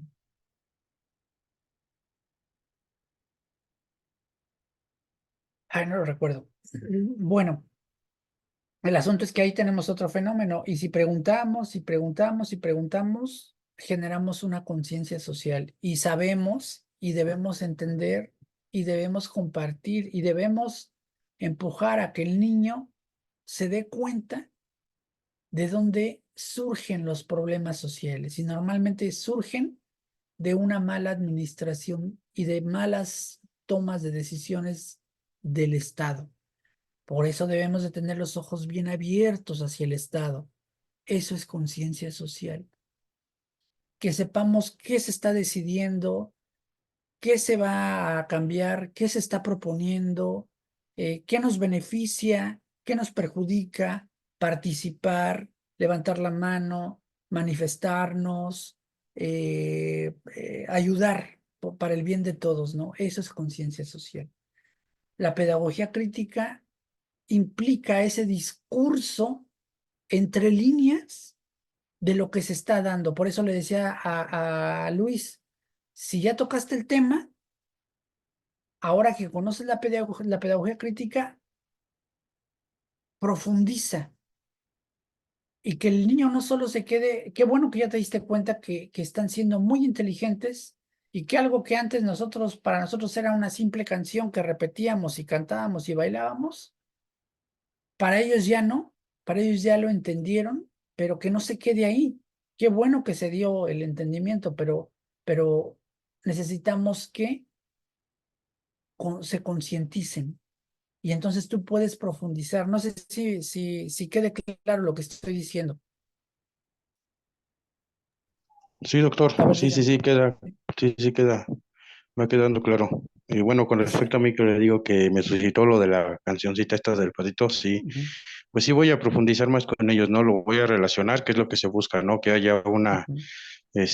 dijeran por ahí, una cosa te lleva a la otra y que haya una crítica, pues que Exacto. sean críticas constructivas, ¿no? Al final de cuentas. Y Muy bien. bueno, lo que mencionaba igual anteriormente, ¿no? De eso de los trabajos, ve que incluso dicen que las empresas, pues bueno, vienen a México por la mano de obra barata. Incluso ahora que estuvo Donald Trump, ve que decía que la idea de él era sacar a todos los mexicanos que estuvieran de mojados trabajando ilegalmente. Pues Ujú. al parecer con algunos casos lo consiguió. Y ahora se ha escuchado que ve que están los famosos empleos, igual para Estados Unidos, sacan su visa, pero son por temporadas. Así es. Entonces, pues bueno, decían por ahí que a veces nosotros, pues, nos impiden a lo mejor llegar a nuestro propio conocimiento, porque todo el tiempo lo que hacemos es como que manual, todo el tiempo el trabajo es pues la mano de obra, ¿no? Prácticamente. No Es cierto. llegamos, dijeran por ahí, a lo mejor entre cada 100, uno o dos exitosos tienen la posibilidad de resaltar y se los llevan para el extranjero, ¿no? Entonces no los dejan crecer aquí dentro pues del país. Aparte de que no hay a lo mejor las oportunidades para hacerlo aquí dentro ¿no? Eso, Juan, eso. Cuando tú observes, cuando tú sepas que no hay las oportunidades, eso es lo que los niños deben de saber. Porque imagínate que desde pequeños ya se están dando una idea de que hay un organismo, de que hay un ente, de que hay una, eh, eh, no es compañía, una organización que debe ayudarnos, pero no nos está ayudando. Ellos ya empiezan a pensar en cuál podría ser la solución, cómo podrían ayudar. Esa, ese ente, ese organismo, cómo podría o cómo debería ayudar. Aunque no lo crean, al niño ya se le introyecta la idea y empieza a generar ideas también de cómo solucionar ese problema. A esa edad, esa es la idea de la pedagogía crítica, ¿no? Que, como dirían algunos otros autores, que desde niños se vayan politizando, porque ya entendimos y ya nos quedó claro que la política debe de ser un tema constante en la educación, porque solamente a través de la política podemos eh, llegar a generar cambios, ¿no? A mí me encantaría tener una escuela como yo me la imagino, y ahorita se las voy a compartir. Y si tuviera la lana de Slim, haría 100 escuelas de ese tipo, ¿no? Pero no alcanzan, no son suficientes para todo el país. ¿Qué necesito? Necesito al Estado para que me ayude a hacer, en lugar de 100, 100,000. Y entonces ya es para todo el país. Pero ese pensamiento se ha gestado en mí gracias a lecturas como la pedagogía crítica. Imagínate que esta pedagogía crítica la conocí cuando estudiaba la universidad, ¿no? Imagínate, Luis, que tú se la puedas empezar a compartir, y no solo compartir diciéndole esto es pedagogía crítica, jamás lo va a saber, sino hasta que lo lea y va a decir, aún mi profe me enseñó pedagogía crítica desde que yo era niño, ¿no? Ahora entiendo por qué mi pensamiento es más crítico, porque las clases de mi maestro estaban enfocadas en este modelo y seguramente generarás a buenos ciudadanos nada más poniendo en práctica esta teoría de la pedagogía crítica, ¿no? Vean la importancia que tiene algo así, ¿no? Vamos a hacer una pausa y ahorita continuamos, ¿les parece?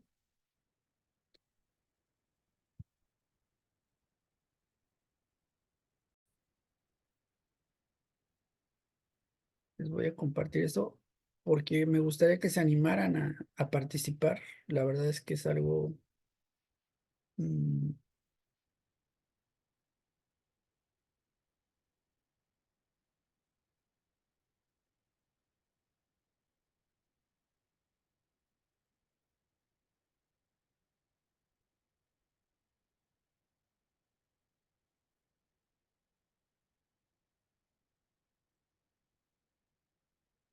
aquí está. Le puse anteproyecto Educación G 2024, porque la intención es que se pueda iniciar con la generación 2024, que cuando, es decir, todos aquellos niños que nazcan en el 2024, o sea, en este año, en 3 años que se convierten ya en niños que pueden asistir a preescolar, es el 2027, ya todos ellos cuenten con una escuela en condiciones.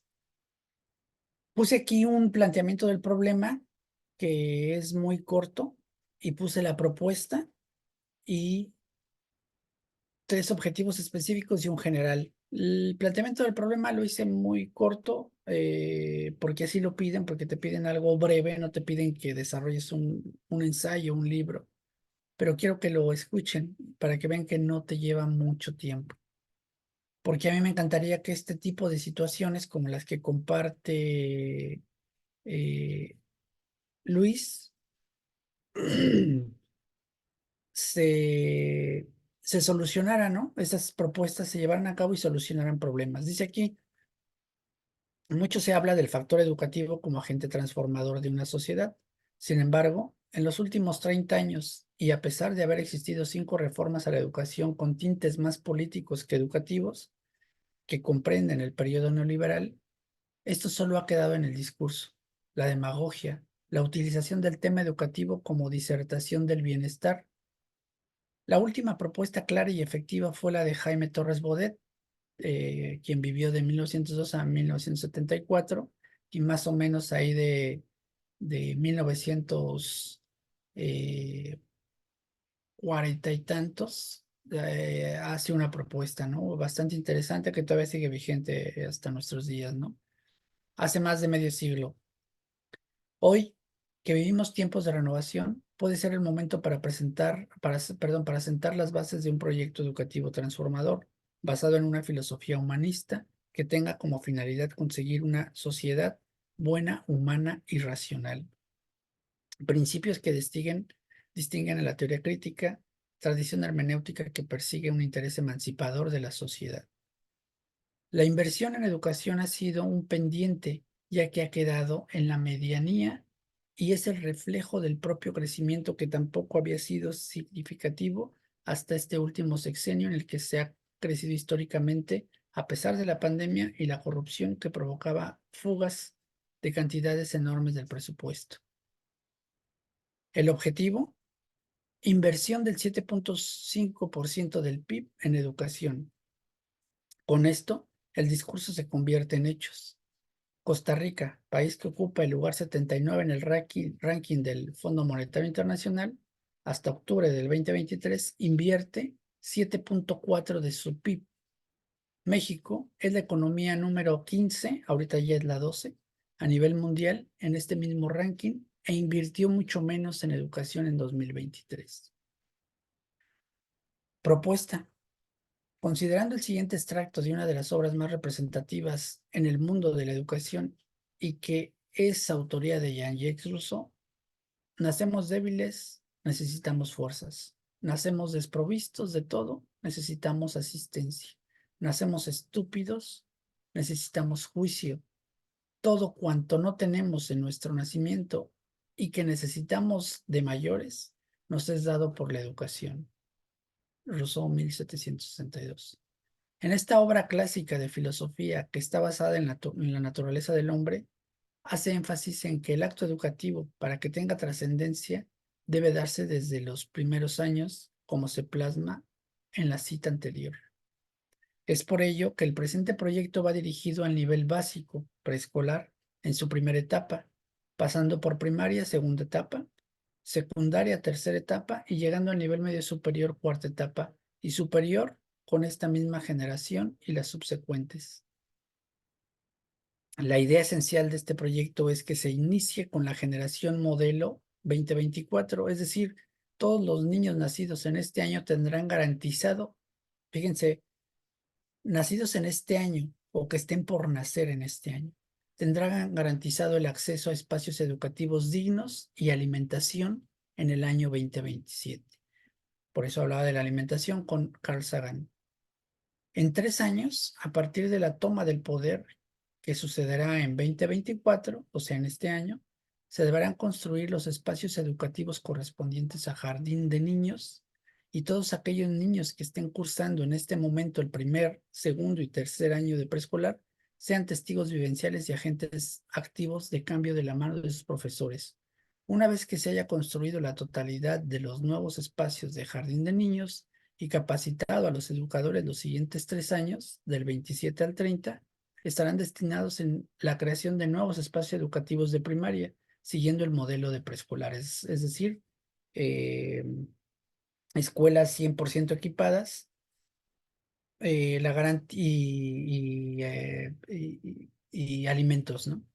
La garantía del éxito de los proyectos educativos radica en que se deben planear y desarrollar a largo plazo. De lo contrario, están destinados al fracaso, como ha ocurrido en tiempos recientes.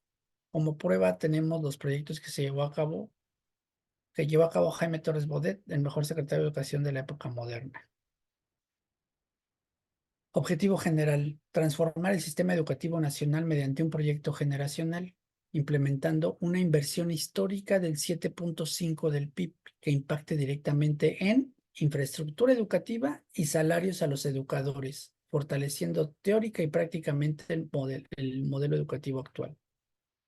Específico 1.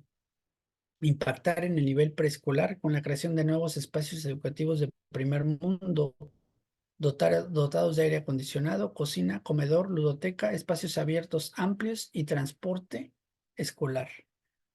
¿Por qué le pongo 2 asteriscos y un asterisco? Ahorita lo van a notar. Aquí está el primer asterisco. Segundo, 2 asteriscos. Específico 2. Fortalecer el modelo educativo vigente con los principios de la teoría humanista, mayéutica de Sócrates, teoría crítica y filosofía de la naturaleza del hombre. Elementos y temas que serán abordados en la hipercapacitación. Específico 3. Consolidar a la generación modelo 2024, dotándola de educadores hipercapacitados, seleccionados, motivados y con vocación. Objetivo general, pongo un asterisco. ¿Por qué el primer asterisco? Porque la creación de estos espacios, nuevos espacios educativos dotados de aire acondicionado y prácticamente nuevos, esto generará empleos y activará la economía local y nacional. Como les explicaba hace rato, si pones a la gente a construir escuelas, necesitas mano de obra. Si necesitas mano de obra, generas empleo. Si generas empleo,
Rodrigo. Adelante, compa Saúl, continúa.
Listo, ya estamos de regreso. Ya, doctor, Eh, porque se fue, se me fue el doctor, ¿qué internet pasó? y yo seguí leyendo y leyendo este, y ya me di cuenta hasta que le quité ahí compartir pantalla y dije yo, ¿dónde están los compañeros? No me di cuenta, pero díganme hasta a dónde me quedé, hasta dónde escucharon. En donde mencionaba del primer asterisco, en donde Qué bueno que no fue tan atrás. A ver, el primer asterisco, déjenme estoy aquí entonces. Primer asterisco dice, esto generará empleos y activará la economía local y nacional. Segundo asterisco, los espacios educativos antiguos se convertirían en parques, bibliotecas y centros culturales. En poblaciones pequeñas donde existen varios centros educativos, se suprimirán y se convertirá en uno solo. Las y los educadores por nivel de experiencia y formación se convertirán en titulares adjuntos y especiales. Los salarios deben duplicarse como mínimo en la hipercapacitación, llegando a triplicarse para el 2027. ¿Cómo ven?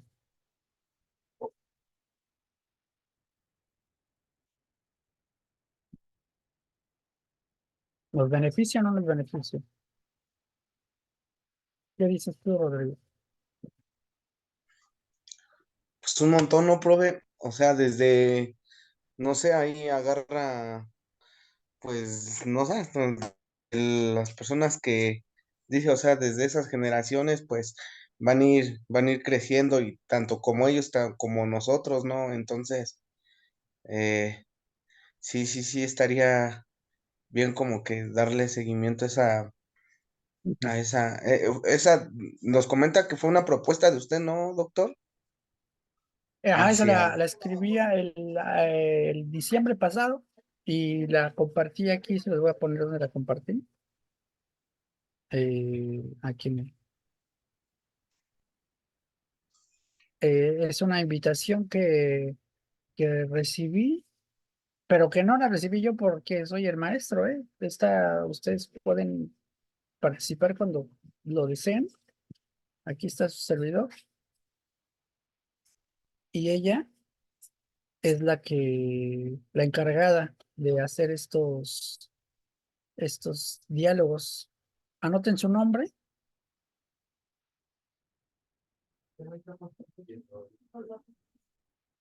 Ella.